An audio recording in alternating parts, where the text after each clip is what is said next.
Gracias, Mercedes, y también gracias y enhorabuena a todo el equipo de Force, a Andrés, Ignacio, a Bárbara, a todos los que estáis detrás para que esto suceda desde hace ya 7 años. Y gracias especiales también a Alberto, desde luego curator hoy y maestro durante todos esos años, desde luego de la sostenibilidad en España. Fantástico, que desde luego la introducción, que cómo has puesto el toro en suerte para que avancemos, fantástica. Hablabas de los cambios de narrativas, etcétera, y si hemos visto también algo en los últimos 25 años, no sé si estáis de acuerdo, es que hemos pasado también de hablar de por qué tengo que trabajar en los consejos de administración en este ámbito a centrarnos en el cómo hacer, ¿no? Y ahí forma una parte esencial todo el ámbito de la conversación y la gestión de riesgos, un elemento desde luego evidente que tiene un impacto financiero, y quién mejor para tratar este tema que dos consejeras expertas como son Guadalupe Mata y María Merridiel Val, que nos acompañan hoy. Muchísimas gracias a las dos por estar aquí. Avanzamos, si queréis, para empezar contextualizando el ámbito de gestión de riesgos y el vínculo con el Consejo. Si quieres, Guadalupe, sí, cuéntanos un poco cómo estáis viendo, ¿no? Cómo ves tú desde los consejos este vínculo y qué está pasando, ¿no? Cómo se está poniendo la agenda. Muy bien. Bueno, pues yo voy a hablar más que desde una empresa concreta. Voy a elevar un poco la conversación a, primero, un ámbito temporal, bueno, pasado, presente y futuro, de dónde venimos, dónde estamos ahora mismo en los temas de riesgos y cómo nos podemos anticipar y qué es lo que nos espera, a ver si conseguimos prepararnos mejor. Y por otro lado, en cuanto digamos que al ámbito del que me voy a referir también a tendencias, ¿no? A las tendencias a nivel europeo, a nivel internacional, más que a empresas concretas, porque como trabajo en varias y además estoy metida en varios networks de temas de gobernanza en los que hay grupos de trabajo de sostenibilidad, me parecía que podía ser interesante hablar más desde algo más global, ¿no? Y lo que estoy viendo en tendencias, aparte de lo que estamos viendo también en informes internacionales. Y en cuanto al primer ámbito, que es el pasado, ¿no? La evolución de donde estábamos a donde estamos ahora, creo que algo a lo que todos podemos afirmar es que el tema de los riesgos ESG ha pasado de ser un tema fundamentalmente reputacional a ser un tema que está muy centrado en los temas de estrategia y de financiación, ¿no? Como lo veíamos en el vídeo. Y esto a nivel organizativo, y por supuesto esto se refleja también en las discusiones del Consejo y como os comentaré ahora también en una serie de adaptaciones que se están haciendo. En cuanto a los riesgos, ¿no? Bueno, podemos hablar de varios, pero yo creo que hay tres que son los principales, también por ceñirme al tiempo. El primero serían los riesgos físicos, que tienen que ver con el aumento de incendios, de inundaciones, falta de agua o tormentas, ¿no? Que en gran parte están vinculados también a los grandes eventos climáticos, que ya el World Economic Forum en su último informe del 2024 sobre los riesgos lo menciona como el segundo ahora, a 2 años, pero es que a 10 años es el primero, ¿no? Entonces, hablando de lo que tenemos ahora y de lo que nos espera, ese es el primer riesgo, que como diré ahora lo menciono porque tiene impacto estratégico y impacto también financiero. El segundo tiene que ver con todo el marco regulatorio y el riesgo de transición. Creo que eso todos podemos estar de acuerdo en que en estos momentos los tiene muy ocupados y es un riesgo que nos puede llevar a litigios, ¿no? O a sanciones en el caso de no cumplirlo, o incluso a falta de licencia, o sea, que nos quite la licencia para operar si no lo hacemos bien. Y el tercero, que tiene que ver con la geopolítica, y la geopolítica vinculada también a los temas de sostenibilidad, ¿no? Y entonces, ¿por qué menciono estos tres? Bueno, pues porque esto tiene a su vez un impacto en lo que decía, que ya no es solamente un tema reputacional, ya tiene que ver con cómo nos afecta estos riesgos y bueno, hay muchos otros, pero estos fundamentalmente a nuestra capacidad para mantener la licencia para operar, a nuestra financiación, ¿no? Está demostrado que cuando no, y los costes de financiación, cuando nuestros financiadores evalúan nuestra capacidad para asumir riesgos, puede ser más costosa, incluso podemos tener más problemas para acceder a la financiación. También podemos salirnos de carteras de inversores que están esperando o que están vinculando, digamos, su inversión a determinadas capacidades para asumir esos riesgos o para mitigarlos. Y luego también lo que hablábamos de las primas de seguros, ¿no? Y hay muchos informes, como depende de los sectores, tampoco quiero mojarme mucho, pero hay algunos que dicen que puede aumentar las primas hasta el 200% y algunos que dicen que sí podemos demostrar que utilizamos criterios ESG, pero sobre todo que tenemos bajo control los riesgos relacionados con ESG, nuestras primas pueden ser reducidas, ¿no? Y luego en el tema de la financiación, algo que me interesa muchísimo, que son las finanzas sostenibles, que es a lo que yo me he dedicado mucho tiempo, y el tema de los bonos verdes, pues también vemos cómo están aumentando, ¿no? El mercado de los bonos verdes ha aumentado muchísimo y tenemos perspectiva de que aumente, casi que se duplique en los próximos 5 años, ¿no? Entonces, en este contexto, ¿no?, de aumento de riesgos y ya no solo reputacional, sino que afecta a nuestra estrategia y a nuestros costes y a nuestro acceso a la financiación y a potencialmente nuestra licencia para operar, ¿qué pueden hacer los consejos, ¿no?, o las organizaciones? Y para no extenderme más, que ya le toca, solamente voy a… Si quieres te lo paso a ti y ya luego sigo yo. Fenomenal. Sí. Pues, bueno, un millón de gracias, Germán, Forbes y Alberto. Yo querría aterrizar un poco lo que ha contado Guadalupe en la experiencia que tengo como en el Consejo de Grenery, pero también asesorando a carteras de capital riesgo y de infraestructura, que es un tema en el que llevo ya más de 20 años trabajando. Los grandes riesgos los tenemos identificados, pero ¿qué quiere decir en la realidad, ¿no? Entonces, la primera vez que me encontré con el tema del riesgo de cambio climático y sobre todo la adaptación al cambio climático, que yo creo que es un riesgo bastante mal entendido, desde luego quizá más bien en el sur de Europa, fue con las carteras de renovables, especialmente de fotovoltaico, ¿no? Entonces, a la vez tenía clientes en Estados Unidos y tenía la experiencia de Grenery y clientes en Europa, ¿no? ¿Qué os pensáis que hicieron en Estados Unidos ahora que estamos tan afectados por el tema de Trump? Lo primero y más importante para Estados Unidos es un control de riesgos, con lo cual los escenarios climáticos, que no sé si sabéis lo que es, pero básicamente es una expectativa basada en geolocalización de qué va a pasar en un sitio concreto. En Europa esta explicación les parecía que estamos locos. De hecho, tuve un cliente que se me fue y me pegó, o sea, me cerró la puerta así de una forma un tanto violenta porque no podía hacerse la idea que en cada geolocalización de sus parques fotovoltaicos iban a tener que hacer un análisis relativamente sofisticado y en esa época caro.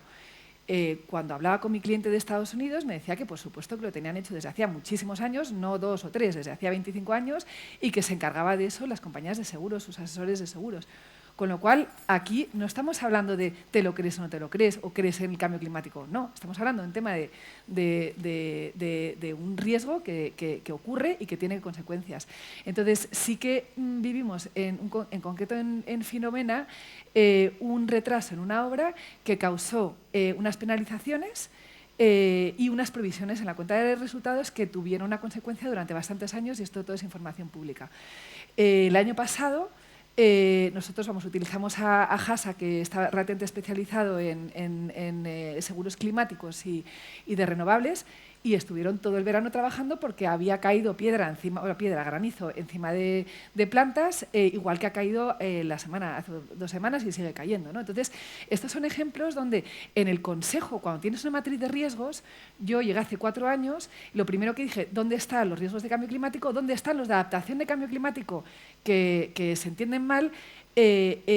¿Dónde está el debate en el Consejo de estamos haciéndolo bien, estamos bien preparados en caso de que haya algún problema? Y eso también lo hemos visto el año pasado en la DANA, donde me contaban también clientes que en obras les pidió las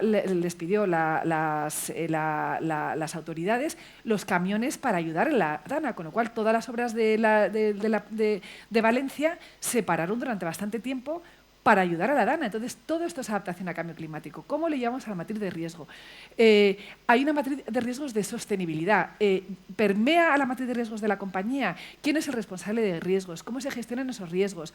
¿Cómo luego se comunica? Porque al final tienes tu provisión en el balance, lo estás comunicando y haciendo un informe integrado donde estás diciendo, oye, es que este riesgo ha venido una parte por tal, pero una parte por cambio climático porque hemos tenido un fenómeno específico, ¿no? Con lo cual, yo creo que desde el Consejo falta muchísimo conocimiento. Y ese conocimiento y esa comprensión de temas que parecen bueno, pues un poco a veces, voy a decir la palabra, pero abraza árboles. La realidad es que cuando se traduce en una previsión de muchos millones, tiene un impacto. Entonces, en el caso de Grenergy, por ejemplo, sí que estamos orgullosos de que hacemos las cosas bien y cuando el precio de la acción sube, yo creo que no soy la única del consejo que dice ese precio de la acción sube y dobla. ¿Por qué? Porque hacemos las cosas bien, pero todo lo hacemos bien, no solamente construir parques fotovoltaicos y la hibridación a toda velocidad, ¿no? Decías, María, desde luego, los últimos años se ha sofisticado muchísimo, la entropía, crece, ¿no? Elementos, desde luego, en todos los ámbitos. Os habéis focalizado mucho en el ámbito del clima, pero cuando vamos al Consejo, pues también en las demandas ¿no? de inversores, de diferentes agentes, están todos los diferentes riesgos, gobernanza, lucha contra la corrupción, derechos humanos en la cadena de valor, desde la perspectiva del Consejo y a la hora de estructurar las comisiones, ¿no? Porque las clásicas, ¿no? Se ha unido en los últimos años la de sostenibilidad. ¿Cómo estás viendo esa coordinación? Dices que todavía falta rodaje, pero ¿en qué punto estás y qué elementos yo creo que destacarías? Yo cuento mi experiencia y estoy segura de que Guadalupe va a tener una experiencia distinta. En el caso de Grenergy es una empresa relativamente joven donde estamos aprendiendo, ¿no? Y yo creo que también nos ayuda a tener una página en blanco, más blanco que lo que tiene otras empresas. Entonces, ¿qué nos encontramos? Que teníamos que empezar a ver qué temas, y lo hicimos además la presidenta de la CNRS y yo, qué temas se tenía que tratar el Consejo y cuál era la gobernanza, que tenía que ir a Comité de Dirección, que tenía que ir a Comisión de Sostenibilidad y que tenía que ir a CAC y que tenía que ir a Consejo. Y hicimos un guía burros. Nosotros en concreto no tenemos comisión de sostenibilidad. Nos pasamos el día pensando si deberíamos tenerla o no.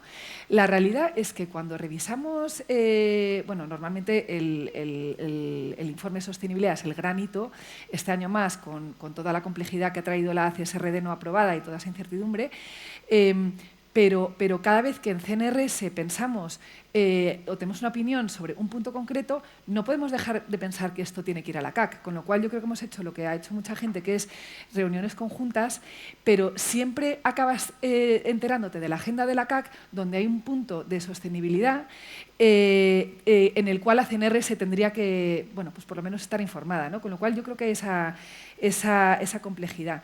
También querría, y perdona que tengo una chuleta, comentar la guía técnica del año pasado de la CNMV con respecto a la Comisión de Auditoría, donde se pide que haya una supervisión por parte de la Comisión de Auditoría de la información financiera y no financiera, incluida la sostenibilidad de los sistemas de control y gestión de riesgos, y esto es importantísimo porque cuánto se trabaja en el STIF y cuánto está costando trabajar en el STIS, de auditoría interna, que nosotros, gracias a Dios, tenemos una persona de auditoría interna extraordinaria que está mirando esto con lupa, y finalmente, importante, la interlocución con el auditor de cuentas y el verificador de la información, ¿no? Con lo cual, ¿qué quiere decir? Ahora, ¿qué pasa? ¿Que en la CAC tiene que haber un técnico de sostenibilidad? Es que parece casi que sí, porque es que no es lo mismo estar opinando sobre si se ha realizado una periodificación de ingresos o un apunte de existencias con respecto a si está bien calculada la huella de carbono, cómo es la integridad de esa información, cómo ha subido hasta la Comisión de Sostenibilidad y a la Comisión de Auditoría, etcétera. O sea, no me explayo más, pero creo que se necesita un debate mucho más profundo sobre la guía técnica de la CNMV y las implicaciones que pueda haber, incluso penales, para el Consejo. Ahí dejo la gotita. Bueno, solamente a lo mejor comentar por empresas más grandes que en muchos casos se están añadiendo comisiones de sostenibilidad, como eso también es una tendencia.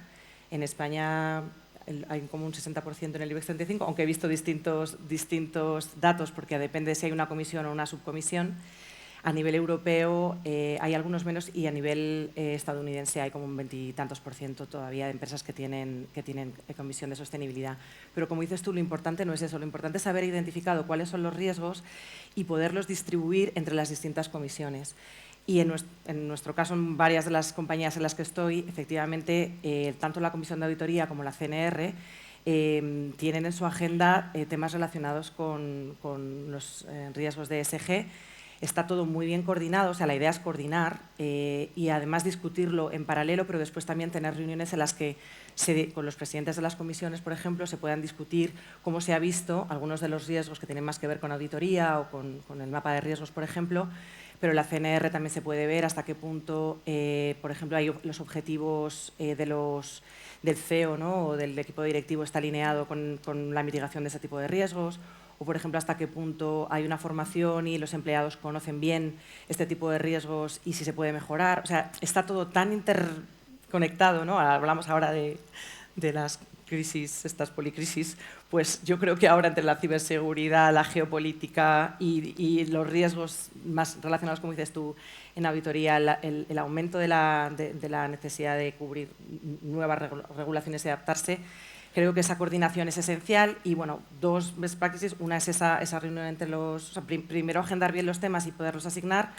Segundo, que los presidentes se reúnan para valorar. Y tercero, creo que el rol del secretario del Consejo es esencial, que muchas veces identifica que hay conexiones y que a lo mejor no estamos viendo, que no hemos mapeado o que los presidentes no hemos podido discutir, y creo que eso es esencial, reforzar en ese sentido también la formación y la capacidad del secretario del Consejo. Y si queréis, para terminar, un tema reacción sobre, además de obviamente la facultad del Consejo de Supervisión, existe la de orientación estratégica y la toma de consideración de todos estos riesgos de cara a organizar, ¿no?, el futuro de la compañía es fundamental, con lo cual, sí, en ese sentido, desde luego, si tenéis algún elemento donde veáis, si yo tomara desde luego la reacción de las empresas que están dentro de Forética y viera esta semana en que hemos estado trabajando en planes de transición climática, ver si la regulación de greenwashing avanza o no, reflexionar sobre la CSRD y el impacto y cómo se ha estructurado, ¿no? Son desde luego muchísimos temas que podemos anticipar desde luego de cara al futuro. Bueno, voy a ser muy, muy breve porque nos queda muy poco tiempo. De cara al Consejo, primero, la incertidumbre regulatoria, donde creo que es importantísimo estar actualizado. Has apuntado la coordinación de los consejeros y el rol del secretario del Consejo, que yo creo que es fundamental, pero ante esta incertidumbre regulatoria, mucha cabeza, coordinación y actualización. Segundo, la integración en la compañía de la sostenibilidad como elemento estratégico. Aquí especialmente estamos hablando de riesgos, pero cómo permea y cómo se convierte en el ADN poco a poco de la compañía, donde cada elemento de la compañía, de las empresas, tiene un rol y le cuesta mucho a partir de un nivel. O sea, nosotros vemos la parte más de consejo y de comité de dirección, pero más abajo es quizá donde hay muchísimo trabajo que hacer. Y finalmente, mucho trabajo que hacer cuando hay la evaluación del consejo nos dicen que cómo hemos supervisado los riesgos de sostenibilidad. Entonces a mí en general me cuesta esa pregunta. Y luego, finalmente, la sostenibilidad como palanca de creación de valor, que yo creo en la sostenibilidad como hacer las cosas bien, y cuando una compañía vale más, la parte de la sostenibilidad quizá no es fácil ponerle un número, pero sí que claramente es un elemento clave de creación de valor. ¿De más reacción? Genial.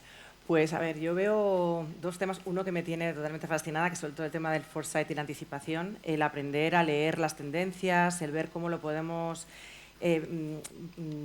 cascadear, digamos, o sea, cómo lo podemos integrar entre los empleados también, y ver cómo, a veces, por ejemplo, para la identificación de riesgos, cómo podemos tener en cuenta a los empleados. Es decir, crear un evento, primero formación en qué significa esto de leer tendencias, ¿no?, y cómo en cada área se pueden leer esas tendencias, y después crear sistemas en los que podamos, digamos, recoger esas opiniones y esas visiones, que luego se puedan discutir a nivel ejecutivo y dentro de las comisiones y del Consejo, ¿no? Porque creo que desde arriba se ven cosas, pero cuando tienes, digamos, presencia en distintos sectores y estás hablando en reuniones, en eventos, en conferencias, o estás viendo qué hacen tus stakeholders, creo que es súper importante. Y luego, la otra parte, que es llevar eso a también esa capacidad de foresight, de valorar escenarios, a los consejos, ¿no? Cómo podemos entrenar nuestra mente. Yo estoy viendo cómo puedo entrenar nuestra mente para predecir el futuro, que obviamente es muy difícil, pero hay metodologías para hacerlo. Y tengo muchas más, pero creo que ha llegado el tiempo. Me quedaría con esas dos, la participación y la anticipación. Y luego, como tema fundamental, el tema de la naturaleza, que hay varios informes ahora y también muchos, el TNFC, ¿no?, FD, perdón, que acaba de sacar una guía muy interesante sobre precisamente cómo llevar los temas de naturaleza a los consejos y qué preguntas, las 12 preguntas que nos podemos hacer. Entonces, si a alguien le interesa, quizá lo puede mirar, porque también es interesante, mirando a futuro de nuevo. Fantástico. Pues muchísimas gracias a las dos. Desde luego la responsabilidad del Consejo y también la oportunidad de alinear a las compañías con esas demandas sociales y ambientales y la creación de valor, desde luego, sostenible en el futuro que buscamos. Muchísimas gracias.